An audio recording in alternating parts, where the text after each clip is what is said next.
Hello, welcome to Vision Lavasna, the best platform for UPSC Civil Service Examination as well as for all competitive exam. Can Mamata Banerjee become Chief Minister after losing Nandigram in West Bengal? क्या Mamata Banerjee chief minister बन सकती है? वो अब नंदीग्राम से हार चुकी है, अब वो एक नन एमएलए है, क्या वो फिर भी चीफ मिनिस्टर बन सकती है? हमारा कॉन्स्टिट्यूशन क्या कहता है? आइए इस वीडियो में जानते हैं। This is my Vision Lavasna channel, the best platform for UPSC CSE aspirant. Please subscribe this channel and press the bell icon.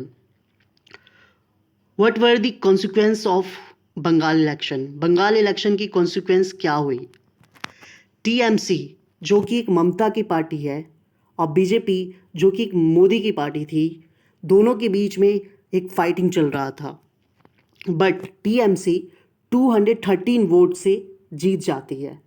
But problem तब अराइज होती है जब टीएमसी के पार्टी की ममता बनर्जी नंदीग्राम कॉन्स्टिट्यूएंसी से हार जाती है और वहाँ पे शुभेंदु अधिकारी 1700 अराउंड 1700 वोट से जीत जाते हैं। तो यहाँ पे जो पॉलिटिकल मोरालिटी है उस पर जो सबसे बड़ी दुविधा है और जो सबसे बड़ी क्वेश्चन अराइज हो जाती है कि क्या can Mamata Banerjee remain chief minister after losing Nandigram? क्या ममता बनर्जी चीफ मिनिस्टर रहेगी? उसने नंदीग्राम को खो दिया है। तो देखते हैं हमारा कॉन्स्टिट्यूशन क्या कहता है। Simple answer is according to constitution yes. Constitutional scheme में यह कहा जाता है कि anybody can be appointed as the chief minister और even a prime minister without being a legislature. हमारा कॉन्स्टिट्यूशन ये कहता है कि मैं, आप, कोई भी चीफ मिनिस्टर बन सकता है, चाहे वो लेजिस्लेचर का पार्ट हो या ना हो, चाहे वो इलेक्शन में खड़ा हो या ना हो। ओके, बट शर्त ये है कि हमें 6 मंथ के अंदर हमें लेजिस्लेचर का पार्ट होना पड़ेगा। Under article 164 clause 4 of Indian constitution ये कहता है कि a minister who for any period of 6 consecutive months is not a member of legislature of the state shall at the expiration of that period cease to be minister. That means अब ममता बनर्जी के पास only 6 month है, but अभी वो oath ले सकती है और उन्होंने लिया भी है। वो सीएम बन सकती है, बट उनके हाथ में 6 मंथ है और 6 मंथ के अंदर उनको बाईपोल करके उन्हें जीतना होगा। डैट मीन्स बाई इलेक्शन में उन्हें जीतना होगा। जैसे कि उनकी पार्टी के पास बहुत ज़्यादा मेजोरिटी है, ओके, बट वो अगर चाहे तो भवानीपुर से पहले अगले 10 साल से लड़ती आ रही थी, बट इस बार चेंज की है, तो भवानीपुर में किसी एमएलए को रिज़ाइन करवा सकती है और फिर वो खुद वहाँ से खड़े होकर लड़के अगर जीत जाती है तो वो सीएम पोस्ट को कंटिन्यू कर सकती है। बट अगर वो हार जाती है तो वो 6 महीने बाद अपने सीएम पोस्ट को खो देगी। लेकिन इसका मतलब ये नहीं है कि वहाँ पे बीजेपी आ जाएगा। ये भी हो सकता है कि टीएमसी बहुत मेजॉरिटी से जीती है तो उन्हीं का कोई मेंबर उनमें से सीएम बन सकता है। When losing candidates become CM, हमारे देश में ऐसा कितनी बार हुआ है कि एक नन एमएलए सीएम बने हैं। दैट मीन्स वो सीट पे हार चुके हैं लेकिन वो सीएम बने हैं। अगर मैं रिसेंटली बात करूं, उत्तराखंड के चीफ मिनिस्टर तीरथ सिंह रावत जो कि एक नन एमएलए थे और वो भी हमारे उत्तराखंड के सीएम बने। अगर मैं बात करूं, ममता बनर्जी खुद 2011 के इलेक्शन में वो एक नन एमएलए थी और वो सीएम का पोस्ट, दैट मीन्स सीएम का ओथ ली थी। अगर मैं बात करूं, हमारे देश में जो पहला इलेक्शन 1952 में हुआ था, तो जो पहले इलेक्शन में जो बॉम्बे का इलेक्शन हुआ था उसमें मुरारजी देसाई जो कि कांग्रेस के लीडर थे और वो बाद में जाके प्राइम मिनिस्टर बनते हैं जनता पार्टी गवर्नमेंट के 1977 में, वो भी 1952 के फर्स्ट असेंबली इलेक्शन में हार जाते हैं।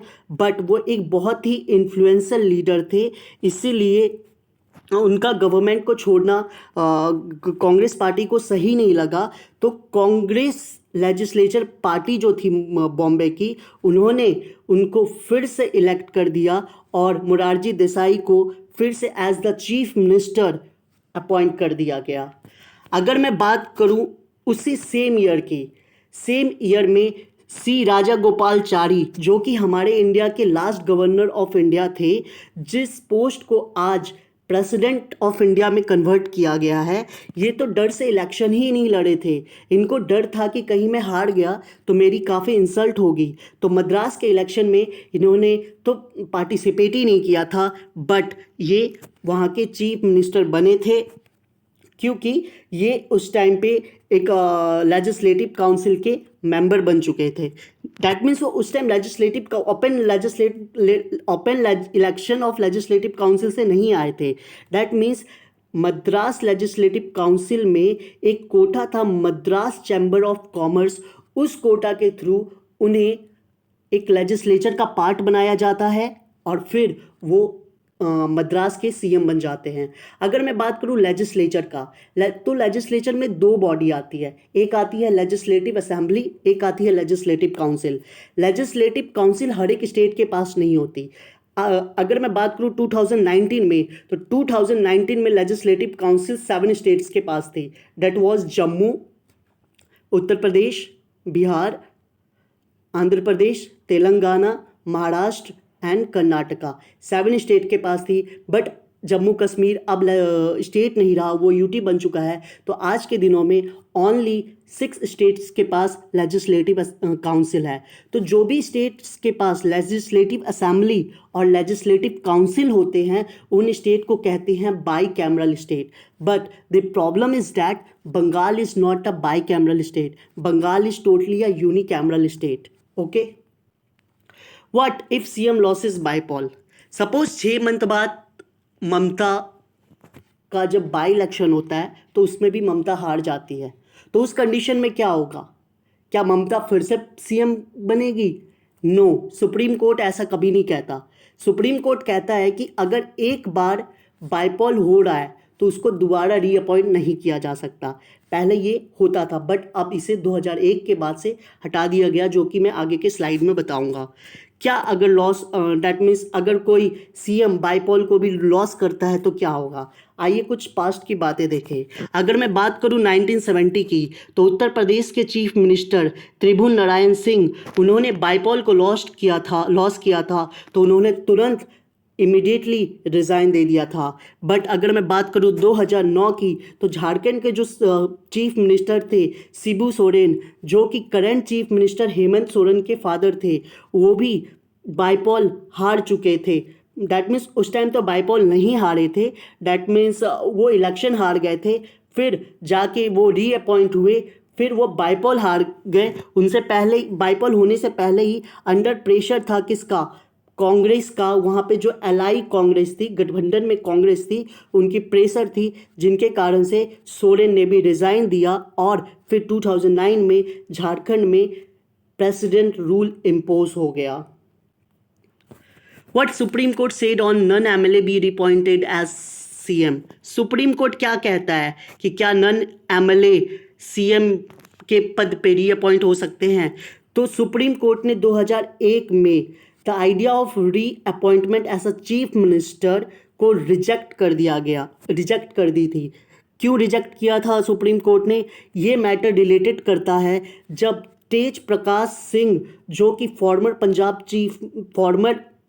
पंजाब चीफ मिनिस्टर बेअंत सिंह के बेटे थे, जिनके साथ एसिनेटेड कर दिया गया था टेररिस्ट के द्वारा 1956 और 1955 और 1996 में, जो कि विदाउट इलेक्टेड असेंबली में आ गए थे।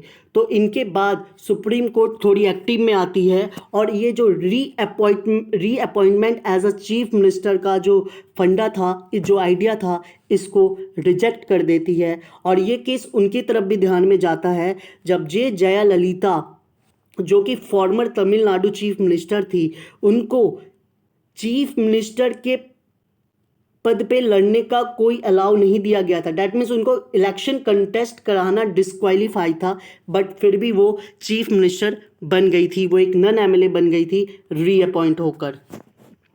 तो सुप्रीम कोर्ट ये कहता है कि कोई भी पर्सन रीअपॉइंट नहीं हो सकता 2 टर्म के लिए जब तक वो एक लेजिस्लेचर का पार्ट ना हो, चाहे वो एमएलए होना चाहिए या तो एमएलसी होना चाहिए। कोई अगर लेजिस्लेटिव काउंसिल एग्जिस्ट करती है तो एमएलसी होना चाहिए या एमएलए होना चाहिए, ये हमारी सुप्रीम कोर्ट कहती है। इवन तक कि आदित्य योगी जो कि श्री योगी जो कि यूपी के अभी सीएम है, वो खुद भी ना ही एमएलए थे ना ही एमएलसी थे, फिर वो एमएलसी के द्वारा हम यूपी के सीएम बने। यहाँ तक कि डिप्टी सीएम भी जो यूपी के हैं वो भी एमएलसी के द्वारा सीएम बने थे। तो क्या अब ममता बनर्जी के पास कोई उपाय नहीं है?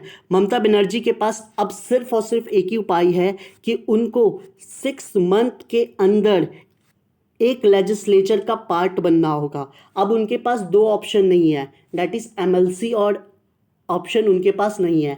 अब उन्हें सिर्फ और सिर्फ एमएलए बनना पड़ेगा अगर उन्हें चीफ मिनिस्टर आगे कंटिन्यू रखना है तो, चीफ मिनिस्टर की पोस्ट को आगे कंटिन्यू उन्हें रखना है तो। डैट मीन्स अगर वो चीफ मिनिस्टर बनना चाहती है आगे भी, अगले 6 महीने के बाद भी, अगले 5 साल तक रहना चाहती है, तो उन्हें एटलीस्ट 6 मंथ के अंदर एमएलए बनना होगा। ये हमारा कॉन्स्टिट्यूशन आर्टिकल 164 क्लॉज 4 भी कहता है। क्या बंगाल के पास कभी लेजिस्लेटिव काउंसिल नहीं था?